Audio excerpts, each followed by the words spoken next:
नमस्कार साथियों। कहानी यूपीएससी की बाय यूपीएससी मैनिया में आपका स्वागत है। आज हम बात करेंगे लोकतंत्र के महापर्व के बारे में। आपको पता है इलेक्शन कमीशन ऑफ इंडिया और चुनाव प्रक्रिया पर पक्ष विपक्ष द्वारा विभिन्न प्रकार के सवाल उठाए ही जाते हैं।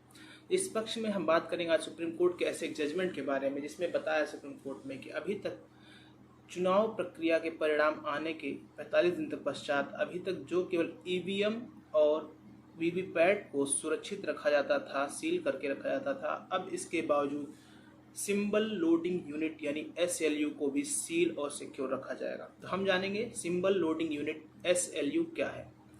तो एसएलयू एक ऐसी मशीन है जिससे चुनाव प्रक्रिया जब शुरू होती है, चुनाव पड़ने वाले होते हैं, उसके 3-4 दिन पहले जो भी प्रत्याशियों को चुनाव चिन्ह आवंटित किए जाते हैं, उन चुनाव चिन्हों को प्रत्याशियों के नाम के सामने ईवीएम में लोड किया जाता है। तो ये एक ऐसी मशीन है जिससे सिंबल प्रत्याशियों को जो दिया गया होता है उसको लोड किया जाता है। तो ये मशीन भी जो है, इसके ऊपर भी प्रश्न उठाए गए हैं। तो अब चुनाव आयोग के जो इस प्रक्रिया है उसमें सुप्रीम कोर्ट ने कहा है चुनाव आयोग को कि जो आप ईवीएम वीवीपैट को सील एंड सिक्योर करते थे अभी तक चुनाव आयोग के परिणाम घोषित करने के 45 दिन तक पश्चात भी, अब आप सिंबल लोडिंग यूनिट को भी सिक्योर करेंगे। तो ये एक बहुत बड़ा जो है बदलाव आया है जो आपको जानने की आवश्यकता है।